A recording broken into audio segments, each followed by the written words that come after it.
Hoy comenzamos una nueva serie doctrinal titulada. A ver, yo quiero oírle a usted decirlo, Otra vez. Padre nuestro, la doctrina de Dios. En cada octubre es nuestra costumbre en nuestra iglesia tratar un tema doctrinal. Y ya 2 años hemos tratado la doctrina de Cristo, el Cristo incomparable. El año pasado tratamos la doctrina del Espíritu Santo, Dios en tercera persona. Y este mes de octubre vamos nosotros a hablar sobre la doctrina de Dios. Según mi profesor de teología, que el doctor Fisher Humphreys, un hombre erudito en este campo, él decía que la teología es simplemente hablar acerca de Dios. Así que hoy nosotros vamos a hablar acerca de Dios. Así que vamos nosotros a entrar ya en lo que es la teología. Vamos nosotros a hacer teología. Vamos a hablar de Dios. Y vamos a comenzar con el Dios que adoramos nosotros aquí en nuestra iglesia. El Dios que adoramos nosotros en nuestra iglesia es un Dios asombroso. Nuestro Dios es todopoderoso.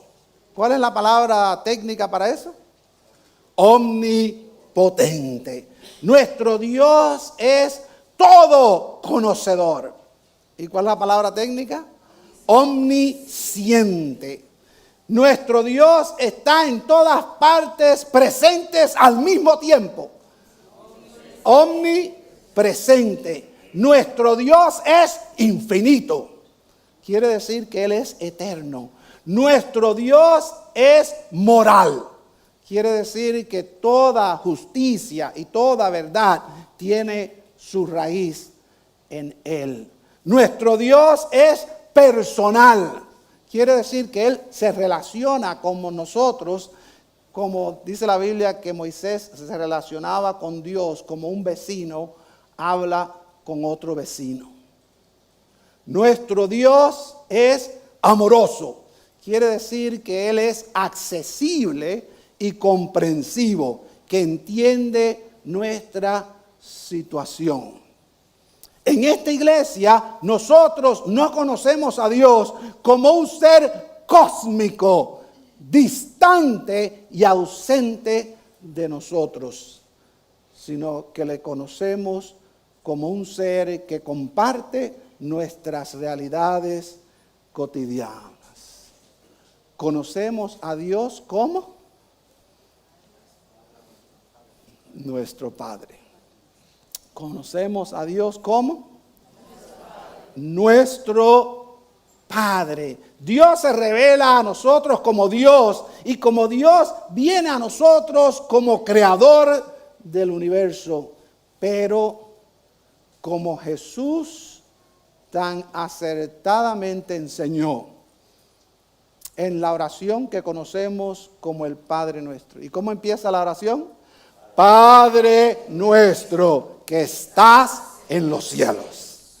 Padre nuestro. No es coincidencia que la Biblia comience la historia acerca de Dios abriendo las cortinas del universo para que nosotros podamos mirar por una ventana hacia el infinito antes de que comenzara el tiempo.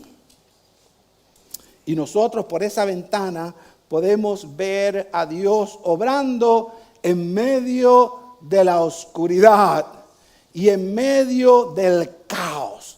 Quiero que ustedes agarren esto, Oscuridad y caos. Ese es el estado antes de la creación. Y Dios trae ¿qué cosa? Orden. Y Dios entonces crea el universo. Y Dios crea la vida. Dios crea la vida. Si ustedes miran en el pasaje que tenemos al abrir el Antiguo Testamento, vemos nosotros el pasaje que se leyó en Génesis. Y simplemente quiero darle un repaso por arriba, porque quiero que no se nos vaya la realidad de este pasaje que en su idioma original es poético. O sea, que las palabras fluyen. En el principio, Dios creó los cielos y la tierra. En hebreo suena con una suavidad poética. Bereshit, bara, Elohim, et ha shamayim, vaet, ha eretz. Bereshit, al principio. Y es interesante que ese es el nombre que se le da al libro de Génesis, Bereshit, en el principio, en hebreo. Y simplemente quiere decir que antes que cualquier cosa existiera, en el principio ya estaba Dios. Bará. Es un verbo que en el Antiguo Testamento solo se usa para Dios. Hay otras maneras de expresar cuando el hombre hace algo, pero no se usa ese verbo. Ese verbo bará solo se usa para Dios. Dios creó de la nada. Y la palabra Dios, Elohim, Elohe es Dios en hebreo. Elohim es un plural. Y la mayoría de los teólogos piensan que es un plural de majestad.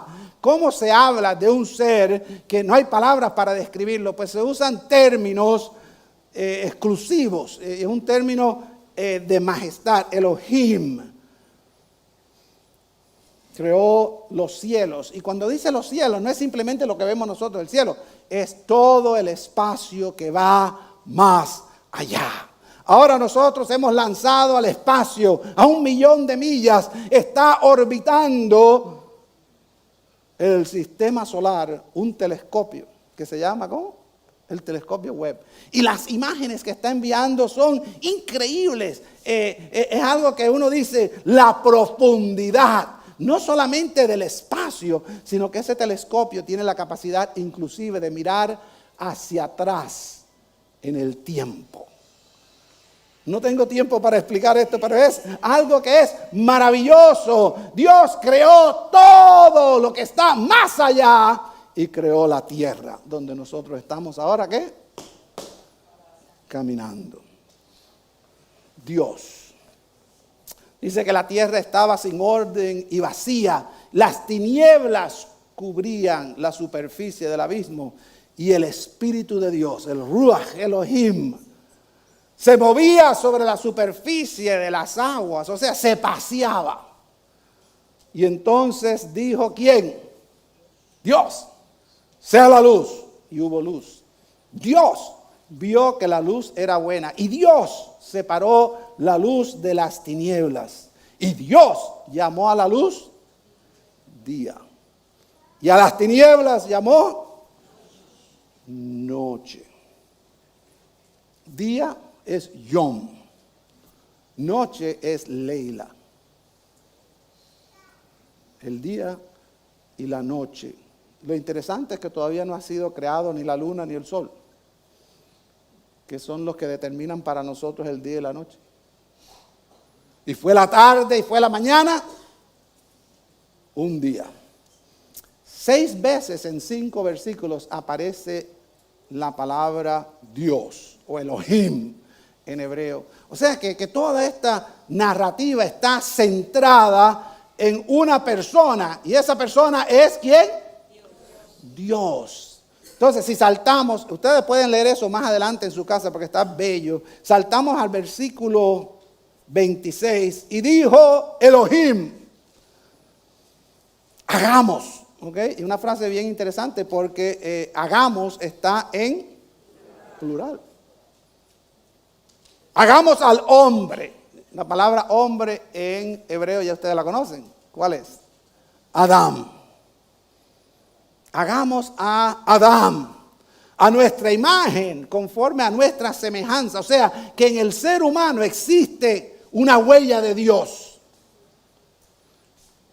Y ejerza dominio sobre los peces del mar, sobre las aves del cielo, sobre los ganados, sobre toda la tierra y sobre todo reptil que se arrastra sobre la tierra. Elohim creó al hombre a imagen suya. ¿A imagen de quién? De Dios, de Elohim lo creó. Y es interesante las palabras que vienen ahora. Varón Pero es interesante que no es la palabra ish, que significa varón más adelante. Aquí varón quiere decir que Dios lo hizo masculino. O sea que está hablando de género. Y hembra. Unakeba. O sea, varón masculino. Hembra femenina. Dios los creó así. O sea que ahora el hombre está tratando de inventar y hacer, pero la realidad es que desde el principio esa fue la intención original. Entonces, ¿cómo puedo comenzar a explicarles uno de los más grandes misterios de la humanidad ahora? ¿Cómo puedo explicar en 30 minutos las declaraciones elementales que definen la doctrina de Dios? A ver, ¿quién me va a ayudar? Les pago para que me ayuden. Pero bueno, vamos a tratar porque es posible. Permítame compartir con ustedes 3 declaraciones. 3 declaraciones, solo 3. Yo puedo hacer 100, pero voy a hacer 3 declaraciones que están apoyadas por 3 testigos. 3 testigos. Primer testigo, la palabra escrita de Dios. Okay.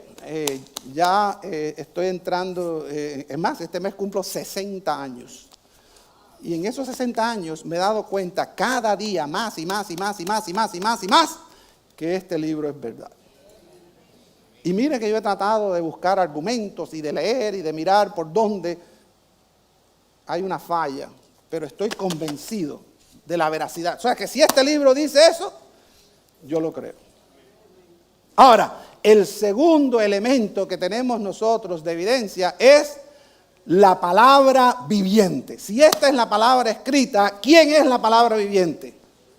Jesús. Y Jesús vino a este mundo para enseñar, revelar, declarar que Dios, el Padre, existe y nos ama. O sea que ya tenemos 2 fuentes. Y la tercera fuente de estas declaraciones que voy a hacer es la creación. Cuando uno mira a la creación misma, si usted presta atención, la revelación natural de Dios demuestra que hay un creador que existe. Entonces, estos 3, la Biblia, la palabra escrita, Jesús, la palabra viviente, y el firmamento creado por Dios, dan testimonio de fe de aquellos de nosotros que creemos en Dios. O sea, son las bases de las declaraciones que vamos a hacer. La primera declaración es obvia. ¿Cuál es? Dios existe. A ver, díganlo ustedes. Dios existe. Dios existe. Dios existe. Carlos Darwin. ¿Conocen ustedes a Carlos Darwin? Carlos Darwin es el padre de la teoría de la evolución y del concepto de la selección natural. Él es uno de los muchos que han tratado de intentar explicar el misterio de Dios sin Dios. En su libro sobre el origen de las especies, ¿cuántos de ustedes han leído el libro ese? Yo lo he leído, inclusive repartí un montón de libros para la gente que lo quisiera. Si usted quiere leer un libro interesante, ese es un libro para leer. El origen de las especies. Déjeme decirle, Carlos Darwin no era un loco. Y cuando él escribe de una manera que aún hoy se entiende lo que él quería decir. Y se equivocó en un montón de cosas, pero él escribe con una honestidad científica que la gente lo creyeron.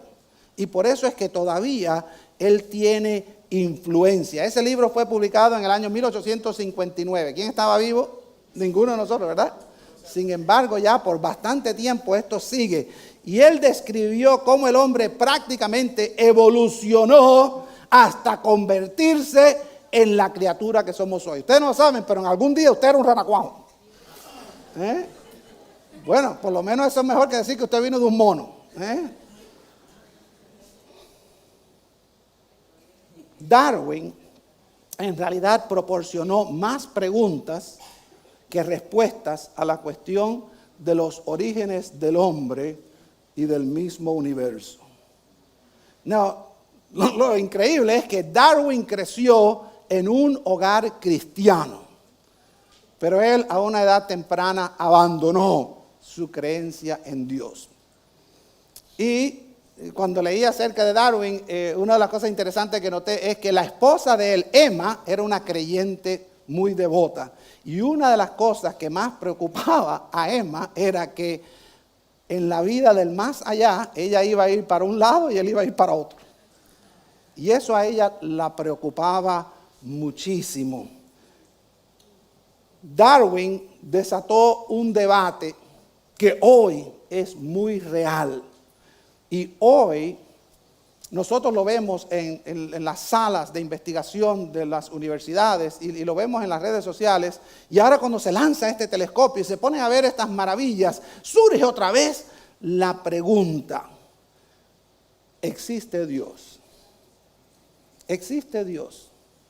Muchos filósofos después de Darwin, tanto cristianos como no cristianos, han ofrecido una amplia gama de argumentos a favor y en contra de la existencia de Dios. El argumento teleológico, el argumento ontológico, el argumento moral, el argumento de la existencia del mal. Ya sí hay un montón de argumentos. Una de las cosas que ustedes van a aprender ahora cuando vayamos a las estaciones de vida es precisamente un poco más de detalle de lo que es la doctrina de Dios y estos argumentos. Aunque muy interesantes y educativos, y yo los he enseñado de atrás para adelante, de adelante para atrás, estos argumentos son solo argumentos, son teorías, son una manera en que el hombre trata de acertar a lo que es la verdad. Pero nosotros tenemos unas muy buenas fuentes de información sobre la verdad. Y ya yo les expliqué cuáles eran esas tres fuentes. La Biblia establece claramente desde Génesis hasta el Apocalipsis, ¿ok? De punta a punta, de cabo a cabo, la Biblia declara y proclama en muchísimos versículos y pasajes la existencia de Dios y sus poderosas obras en la creación y en la historia. Nosotros vemos en el Salmo 111:10 que el principio de la sabiduría es el temor de Jehová, el temor de Dios. El principio del conocimiento, en otros pasajes aparece, es el temor del Señor. Buen entendimiento tienen todos los que practican sus mandamientos. Su alabanza permanece para siempre. En el Salmo 53:1 vemos una advertencia. ¿Cuántos necios tenemos aquí nosotros? Yo espero que nadie, ¿verdad? Necio quiere decir tontos. Dice el Salmo 53:1, el necio dice en su corazón, no hay Dios. O sea que la Biblia nos enseña que el ateísmo de por sí es una posición, perdonen la frase, pero tonta. Es una posición ignorante. Es difícil de sostener esta posición en el mundo en que uno está al tanto de lo que está sucediendo. Jesús en muchas ocasiones enseñó que Dios existe. Hay un montón de pasajes y no tengo tiempo para desempacarlos, pero una de las ocasiones en que Jesús demuestra que Dios existe es en un pasaje interesante. Después de su resurrección, él sale de la tumba, se encuentra con María Magdalena. María Magdalena viene y lo agarra. ¿Se acuerdan que dijo Rabón? Y se dio cuenta de quién era. Y entonces en Juan 20:17 Jesús le contesta, suéltame porque todavía no he subido al Padre. Pero ve a mis hermanos, o sea, a sus discípulos, a los creyentes, y diles, subo a mi Padre. Ok, y ahora presten atención, que muchas veces a nosotros se nos va, cuando estamos hablando de la crucifixión y la resurrección, se nos va esta frase. Mi Padre, ¿y quién? Y Padre de ustedes. Mi Dios y Dios de ustedes. No está hablando de Alá, el Dios de los musulmanes. Está hablando del Padre de Jesús, que nosotros conocemos como Jehová, el Dios que se revela en la Biblia, el Dios que se revela en Jesús y el Dios que se revela en la creación. La creación, en muchas de sus manifestaciones naturales, declara que Dios existe. Yo no sé ustedes, pero yo he tenido el privilegio de estar ahí, así, en el abismo del Cañón del Colorado, el Gran Cañón del Colorado. Eso es increíble, fascinante. Fascinante. Y cuando uno mira aquello, que uno se baja del carro y mira cuando la quijada se le cae al piso, de la impresión tan grande, de la belleza aquella. Y cuando uno mira, después que tiró 1 millón de fotos con el teléfono, mira y hay una plaquita que dice: los cielos cuentan la gloria de Dios. El firmamento, la obra de sus manos. Cuando usted ha ido, ¿cuántos de ustedes conocen lo que es un desierto?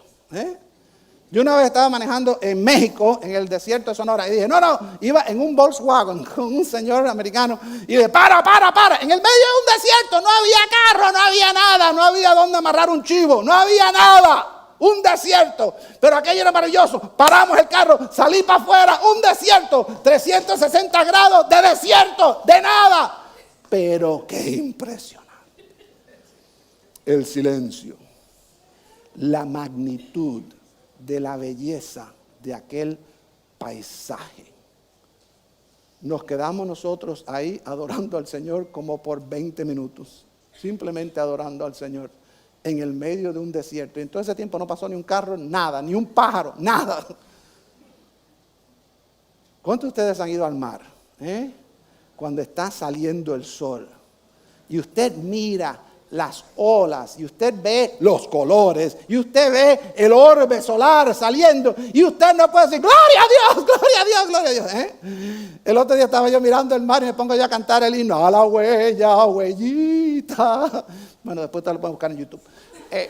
Lo cierto es que la naturaleza nos llama a la realidad de que Dios existe. Si tienen chance, lean el Salmo 19, por favor, es cortito. Y dice, los cielos proclaman la gloria de Dios y el firmamento anuncia la gloria de sus manos, la obra de sus manos. Entonces, número 1, creemos ya que Dios existe. ¿Amén? Amén. A ver, digan ustedes, Dios existe. Dios existe. Con convicción, Dios existe. Dios existe. Entonces nos lleva a la declaración número 2. Dios existe y Dios creó el universo. Dios creó el universo. Si bien existen muchas teorías sobre el origen de nuestro universo, los cristianos creen que Dios, nuestro Padre, como Jesús señaló, creó el universo. La Biblia dice claramente que Dios creó el universo. Pablo, ustedes conocen al apóstol Pablo, es el principal proclamador de esta verdad. Nosotros encontramos en Romanos capítulo 1, y si usted va a su Biblia y busca en Romanos capítulo 1, versículo 18, en el primer capítulo Pablo abre su pensamiento doctrinal y comienza hablando de Dios, porque la ira de Dios se revela desde el cielo contra toda impiedad e injusticia de los hombres, que con injusticia restringen la verdad. ¿Cuál es la verdad? Que Dios existe y que Dios es el Señor de su universo. Pero lo que se conoce acerca de Dios es evidente dentro de ellos. ¿Ustedes entendieron eso? O sea, que el conocimiento de Dios es evidente, inclusive en la gente que no están practicando lo que Dios quiere que estemos haciendo. Pues Dios se lo hizo evidente, porque desde la creación del mundo, sus atributos invisibles, su eterno poder y divinidad se han visto con toda claridad, siendo entendidos por medio de lo creado. De manera que ellos no tienen excusa. Pues aunque conocían a Dios, no lo honraron como a Dios, ni le dieron gracias, sino que se hicieron vanos en sus razonamientos, y su necio corazón fue entenebrecido. Profesando ser sabios, se hicieron. Eso es lo que está pasando hoy. Hoy usted va a cualquier nivel de nuestra cultura y profesando ser sabios, Dios no existe, eso es bobería, se hicieron ¿qué? Necios, y cambiaron la gloria del Dios incorruptible por una imagen en forma de hombre corruptible, de ave, de cuadrúpedos y de reptiles. O Si ustedes estudian la religión como yo estudio la religión, usted se va a dar cuenta de que en la historia del hombre no hay nada que el hombre no haya adorado. El hombre ha adorado, pero cosas que usted dice, pero es increíble, ¿quién va a adorar una vaca? Pues todavía hay personas que adoran vacas. Entonces, ¿qué les estoy diciendo? Que estos son cosas que tienen que ver no solamente con nuestra razón, sino con nuestra propia existencia. El escritor del libro de Hebreos, si usted mira en Hebreos 11, el panteón de los héroes de la fe, comienza diciendo qué cosa. Ahora bien, la fe es la certeza que se espera. Es pues la fe, la certeza de lo que se espera. Dice la otra versión, la convicción de lo que no se ve. Porque por ella recibieron aprobación los antiguos. Por la fe entendemos que el universo fue preparado por la palabra de Dios, de modo que lo que se ve no fue hecho de cosas visibles. Y más adelante, en el versículo 6, dice el escritor de Hebreos, y sin fe es imposible agradar a Dios, porque es necesario el que se acerca a Dios, crea que Él existe y que recompensa a los que le buscan. O sea que la Biblia nos enseña a través de los escritos de Pablo y muchos otros más que Dios existe y que es el creador de todo el universo que nosotros conocemos. Jesús también es un testigo como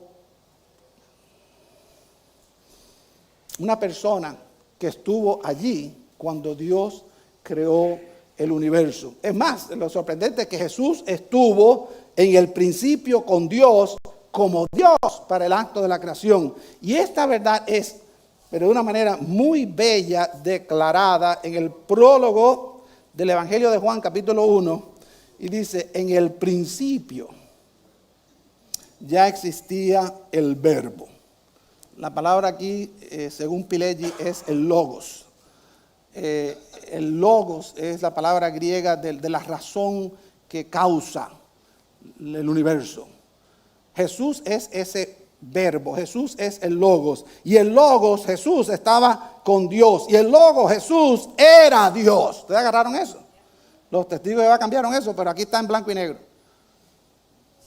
El logos, Jesús, era Dios. Él, Jesús, estaba en el principio con Dios. Todas las cosas fueron hechas por medio de Él, Jesús. Y sin Él, Jesús, nada de lo que ha sido hecho fue hecho. En Él, en Jesús, estaba la vida. Y la vida era la luz de los hombres.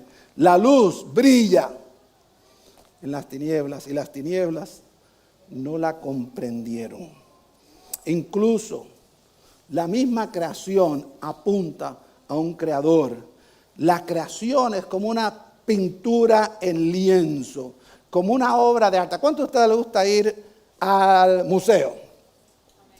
A mí me encanta ir al museo y ver todo eso. A mi esposa no le gusta, entonces estoy tratando de convencerla porque hay un museo ahora en West Palm Beach que se llama el Norton Museum que quiero ir a ver y tengo que convencerla. Estoy en eso.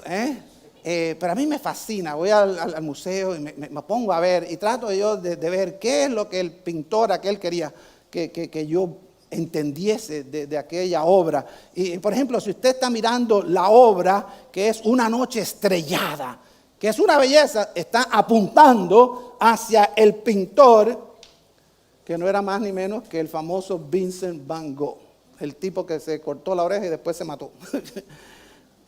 Pero vemos qué es lo que estaba tratando el pintor de compartir. La creación es el lienzo que nos apunta a la inteligencia que diseñó el complejo universo en el cual nosotros vivimos. Y hay que ser un tonto en realidad para no darse cuenta de que la creación está siempre llamando a que nosotros fijemos nuestra vista en la existencia de un creador.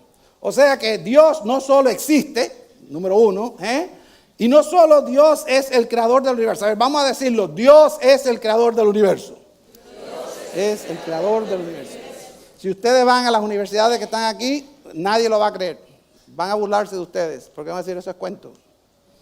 Pero por eso es que nosotros tenemos que creerlo de verdad y saber por qué lo creemos. Y finalmente, sorprendentemente, quiero compartir la declaración número 3. Dios todavía está creando cosas nuevas. O sea, que el proceso de creación de Dios nunca ha parado. Si hay algo que nos enseña el telescopio Webb, es que ese proceso de creación está activo. Aún ahora nosotros lo vemos aquí. ¿Cuántos de ustedes están envejeciendo?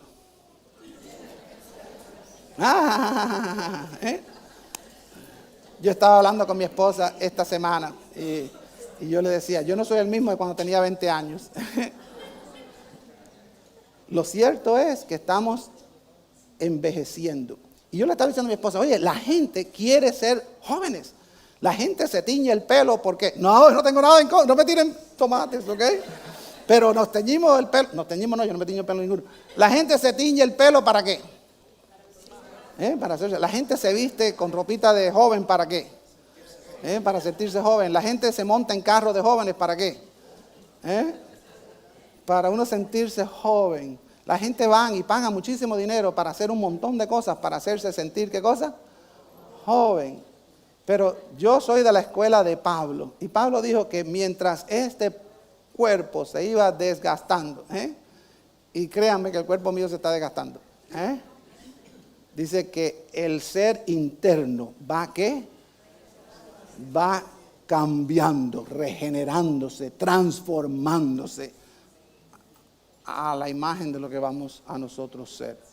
O sea que al cruzar la puerta de la muerte, yo no veo eso como una derrota, sino que va a ser cuando todo esto ya se va a tornar en polvo y voy yo a salir como lo que Dios quiere que yo sea, una persona completamente nueva. Cristo nos reveló que Dios no había terminado. De hecho, Jesús enseñó tal como enseña el Antiguo Testamento. Y quisiera tener tiempo para estar con estos versículos, pero no. Dios todavía está creando todas las cosas nuevas. Dios tiene un plan. Y el plan de Dios no empezó ¡pum! Y después ahora todo va para abajo. No, el plan de Dios empezó y va cada día poniéndose mejor y mejor y mejor. Y todavía estamos nosotros anhelando y esperando la culminación del plan de Dios. Todo esto que estamos viendo nosotros son los avances de la película, pero no es la película. Un día vamos nosotros a experimentar todo lo que Dios quiere. Tuve que pensar mucho en usar este pasaje, y no porque es un pasaje malo, es uno de mis favoritos, pero es un pasaje en que Cristo es el que está manifestando a su siervo Juan en la isla de Patmos. Y cuando uno va, o sea, hablamos de Génesis al principio, ahora estamos hablando de Apocalipsis capítulo 21, casi al final de la Biblia.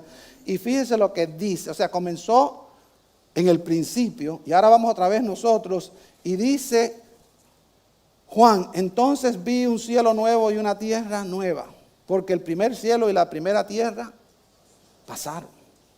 Y el mar ya no existe. Y vi a la ciudad santa, la nueva Jerusalén, que descendía del cielo de Dios, preparada como una novia ataviada para su esposo. Entonces oí una gran voz que decía desde el trono, el tabernáculo de Dios está entre los hombres, y Él habitará entre ellos. Y ellos serán su pueblo, y Dios mismo estará entre ellos. Él enjugará toda lágrima de sus ojos. Y ya no habrá muerte, ni habrá más duelo, ni clamor, ni dolor, porque las primeras cosas han pasado. El que estaba sentado en el trono dijo, yo hago nuevas todas las cosas. Y añadió, escribe, porque estas palabras son fieles y verdaderas. Amén. Amén. También me dijo, hecho está, yo soy el alfa y la omega. O sea, en el alfabeto griego, esa es la primera letra y lo último. El principio y el fin. Al que tiene sed, yo le daré gratuitamente de la fuente del agua de la vida. El vencedor heredará estas cosas. Y yo seré su Dios. Y agárrense. Y él será mi hijo. Él será mi hija. ¿Agarraron eso? Padre nuestro, que estás en los cielos. Nuestro Dios no es como el Dios de los griegos. Los griegos tenían una idea que después los romanos robaron y pusieron al concepto Deus es máquina. Dios es la máquina, Dios de la máquina. Y se han escrito inclusive libros sobre ese tema, de que Dios hizo el universo, preparó todo, encendió el chucho y se fue. Y todavía lo están buscando. Dios se ausentó del universo y adiós, mas nunca ha regresado. Ese no es el Dios que nosotros adoramos. Ese no es el Dios que nuestro Padre. Dios creó el universo y se aseguró de que todo está funcionando bien. Y Dios, la Biblia nos señala que prometió estar con nosotros y eso se ha convertido en una mantra en nuestra iglesia. Dios está con nosotros, Emmanuel, con nosotros Dios. Y Dios está por nosotros. Dice la Biblia que va como poderoso gigante delante de sus hijos. Eso lo creemos nosotros. La ilusión. A ver, digan ustedes, la ilusión. La ilusión de que Él está ausente y distante es solo eso. Una ilusión. Creada por la barrera omnipresente del pecado que está en nosotros y nos separa de Dios. ¿Tú puedes ver una molécula a simple vista? No. ¿Tú puedes ver un átomo a simple vista? No. ¿Tú puedes ver una partícula subatómica? No. ¿Tú puedes ver la materia oscura del universo? No. No podemos ver nada de esto, pero estamos no solamente rodeados, estamos inmersos de todo eso. Estamos inmersos de moléculas, átomos, partículas subatómicas y la materia negra del universo. Todo eso está aquí en nosotros. Y no lo vemos, no lo palpamos, no lo sentimos, no lo leemos, no lo escuchamos, pero está ahí. De la misma manera, Dios está con nosotros. Y a menos que se revele, está bajo un manto de invisibilidad que está más allá de nuestros sentidos y de nuestra comprensión.